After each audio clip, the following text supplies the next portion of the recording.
Good morning. अब हम geography के अंदर हमारा जो लेसन 2 है जिसका नाम है पृथ्वी की उत्पत्ति एवं विकास, इसमें हमने निहारिका परिकल्पना, बिग बैंग के सिद्धांत, ग्रहों का निर्माण, तारों का निर्माण और इस प्रकार से हम स्टेप बाय स्टेप एक एक चीज ब्रह्मांड से लेकर हमने तारों के निर्माण तक का अध्ययन पूर्व की क्लासों में कर दिया था। आज हम पढ़ेंगे सौर मंडल। अब सौर मंडल किसे कहते हैं आप सभी को पता है, सूर्य के परिवार को सौर मंडल कहा जाता है। अर्थात सूर्य के परिवार में कौन आएगा, तो आपने देखा होगा इसमें सबसे प्रमुख तो आप देखेंगे सूर्य के 8 ग्रह, इसके अलावा इसके कुछ उपग्रह हैं जिनकी संख्या 63 मानी गई है। इसके अलावा लाखों छोटे छोटे पिंड हैं। इसके अलावा हम देखें क्षुद्र ग्रह, क्षुद्र ग्रह का अर्थ होता है ग्रहों के टुकड़े। और इसके अलावा हम देखें तो कुछ धूमकेतु जिसे हम टूटते हुए तारे के रूप में देखते हैं, और ध्रुव कण होते हैं, गैसें होती हैं। और इस प्रकार से ये जो सूर्य है उसको हम एक तारा मान लें। क्या मान लें? सूर्य एक तारा है और उस तारे के 8 ग्रह, 63 उपग्रह, छोटे छोटे पिंड जो लाखों की संख्या में है, ग्रहों के टुकड़े जिन्हें हम शुद्ध ग्रह कहते हैं, धूमकेतु है और धूलकण है, इन सबको ही सौर मंडल का अंग माना गया है। अर्थात ये सौर मंडल के अंदर एक अंग के रूप में जिसे हम सौर मंडल या सौर परिवार कहते हैं।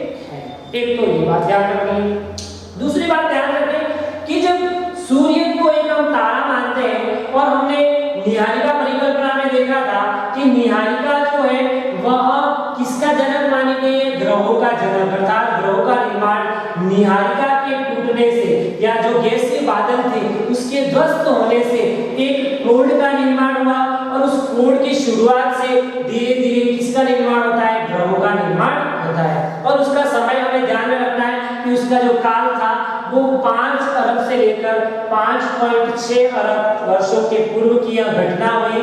और इसमें हम देखते हैं कि सबसे पहले सूर्य के पास में या नजदीक जो ग्रह है जिसका नाम है बुध, शुक्र, फिर पृथ्वी और मंगल। ध्यान रखें कि सूर्य से दूरी के अनुसार अगर आपको ग्रहों की नाम याद रखना है तो सबसे पहले याद रखना सूर्य के सबसे नजदीकी ग्रह कौन सा है?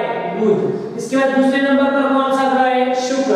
फिर तीसरे नंबर पर हमारा ग्रह आता है पृथ्वी, और चौथे पर आता है मंगल। अब ये जो ग्रह है वह सूर्य और जो शुद्र ग्रह है, शुद्र ग्रह यानी ग्रहों के टुकड़े, अर्थात यहाँ पर ग्रहों के लाखों की संख्या में टुकड़े, इनके बीच में एक पट्टी के रूप में अर्थात एक सीध में ये चारों ग्रह क्या है?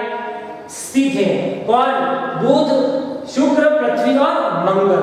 अतः इन ग्रहों को हम भीतरी ग्रह कहते हैं। कौन से ग्रह कहते हैं? इन ग्रहों को भीतरी ग्रह भी कहा जाता है। किन ग्रहों को भीतरी ग्रह कहा जाता है? तो बुध, शुक्र, पृथ्वी और मंगल को भीतरी ग्रह कहा जाता है। इसके संबंध में एक तथ्य और ध्यान रखें कि इन ग्रहों को पार्थिव ग्रह भी कहा जाता है। अब क्यों कहा जाता है पार्थिव ग्रह? तो ध्यान रखें कि क्योंकि ये दूसरे ग्रह अर्थात बुध, शुक्र, पृथ्वी, मंगल यह पृथ्वी के समान, किसके समान? पृथ्वी के समान शेलों से, शेल यानी चट्टान, शेलों से बने हुए हैं और अपेक्षाकृत क्या है? ज्यादा घनत्व वाले हैं। इसलिए इन ग्रहों को पार्थिव ग्रह भी कहा जाता है। बाद में देखें तो सूर्य से इसके बाद में अगर मंगल के बाद अगर दूरी के अनुसार अगर हम ग्रह देखें तो ग्रह आता है बृहस्पति, फिर आता है शनि और फिर आता है अरुण और वरुण, जिसे हम इंग्लिश में यूरेनस और नेपच्यून भी कहते हैं। इस प्रकार ये हमारे 8 ग्रह हो गए। अब ये जो ग्रह है वो सूर्य से दूरी पर स्थित होने के कारण इनको बाहरी ग्रह की संज्ञा दी है। तो ध्यान ये रखें भीतरी ग्रह में कौन कौन से ग्रह आएंगे? बुध, शुक्र, पृथ्वी, मंगल। और बाहरी ग्रह में कौन से आएंगे? तो बृहस्पति, शनि, अरुण और वरुण। ये 4 ग्रह है जो बाहरी ग्रह है। इन ग्रहों को यहाँ पर अपने पार्थिव ग्रह की संज्ञा दी थी। इन ग्रहों को जोवियन ग्रह भी कहते हैं। और जोवियन का अर्थ होता है बृहस्पति की तरह गैस से बने हुए। यहाँ पर किसकी तरह बने हुए, पृथ्वी की तरह चट्टानी भाग होने के कारण इन ग्रहों को पार्थिव ग्रह कहते हैं। और यहाँ ये जो ग्रह है वह बृहस्पति की तरह गैस से बने होने के कारण या गैसीय पिंड होने के कारण और एक विशाल रूप में किसकी जगह, किसकी तुलना में, पार्थिव ग्रहों की तुलना में हाइड्रोजन और हीलियम के सघन रूप में इनके निर्माण के कारण इन्हें जोवियन ग्रह भी कहा जाता है। तो आपके सामने यहाँ पे पार्थिव का अर्थ क्या होता है और जोवियन का अर्थ क्या होता है ये भी स्पष्ट हो गया होगा कि पृथ्वी के समान चट्टानी होने के कारण यानी शैलों से बने होने के कारण और घनत्व अधिक होने के कारण भीतरी ग्रहों को पार्थिव ग्रह कहते हैं तथा बृहस्पति की तरह गैस जिसमें हम देखते हैं हाइड्रोजन और हीलियम के सघन रूप में होने के कारण बृहस्पति की भांति ये भी जो ग्रह है वह गैसीय पिंड है, सघन गैसीय पिंड हीलियम हाइड्रोजन के, इसलिए इन्हें जोवियन ग्रह कहते हैं। तो हमारे सामने सौर मंडल को लेकर एक तो ये बात आपको याद रखनी है। फिर हम बात करें आगे कि इसमें आपने देखा होगा पहले आप सौर मंडल के ग्रहों में 9 ग्रहों की बात करते होंगे, कितने ग्रह माने गए 9, परंतु इसका जो 9वां ग्रह था प्लूटो, इसे एक बोना ग्रह की संज्ञा दी और ये बोने ग्रह की संज्ञा क्या था, पहले तो उसे भी एक ग्रह माना गया था,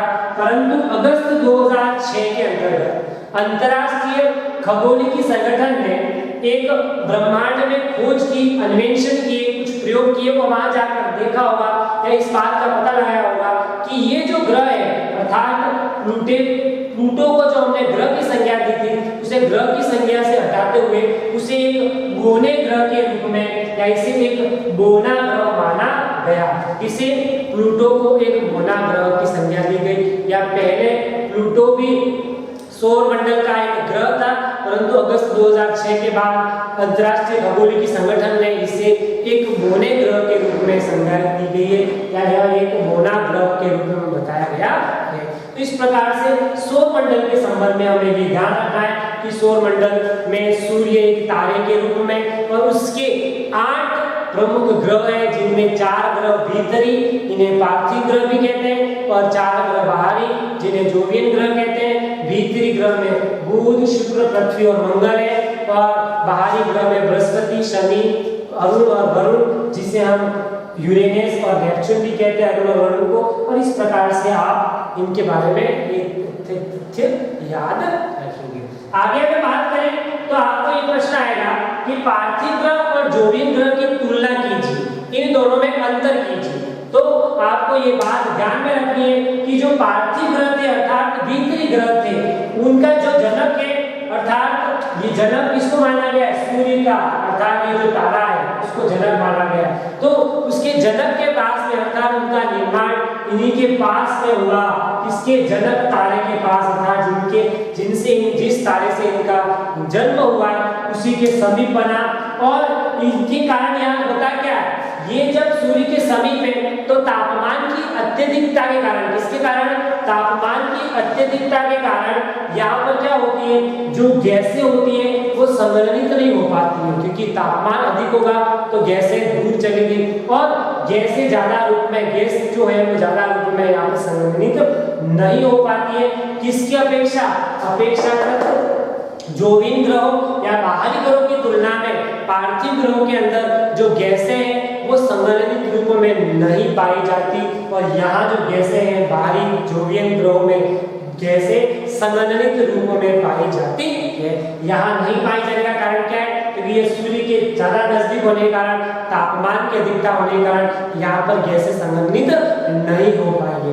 दूसरी बात हम करें दोनों में अंतर, तो अपन देखेंगे कि यहाँ पर अर्थात भीतरी ग्रहों में या पार्थिव ग्रहों में जो वायु थी वह सूर्य के पास अधिक शक्तिशाली नहीं थी, या शक्तिशाली होने के कारण यहाँ पर पार्थिव ग्रहों में धूल कण व गैसें जो थी वो उड़ा ले जाती है, अर्थात दूर ले जाती है। शक्तिशाली होने के कारण यहाँ पर जो धूल कण और गैसें इन ग्रहों के पास थी उनको उड़ा के वहां दूर ले जाती है। अपेक्षाकृत किसकी तुलना में, बृहस्पति, शनि, अरुण और वरुण, अर्थात यहाँ पे धूल कण और गैस अधिक मात्रा में है, या धूलकण और गैसें वायु की शक्तिशाली होने के कारण या वायु अधिक शक्तिशाली होने के कारण इन्हें क्या कर ले जाती है, उड़ा ले जाती है। और तीसरी बात अगर हम देखें कि पार्थिव ग्रह क्या थे, वह आकार में छोटे थे, किसकी तुलना में, जोवियत ग्रह की तुलना में। तो जब ये ग्रह पार्थिव ग्रह आकार में छोटे होने के कारण इनकी जो गुरुत्वाकर्षण शक्ति थी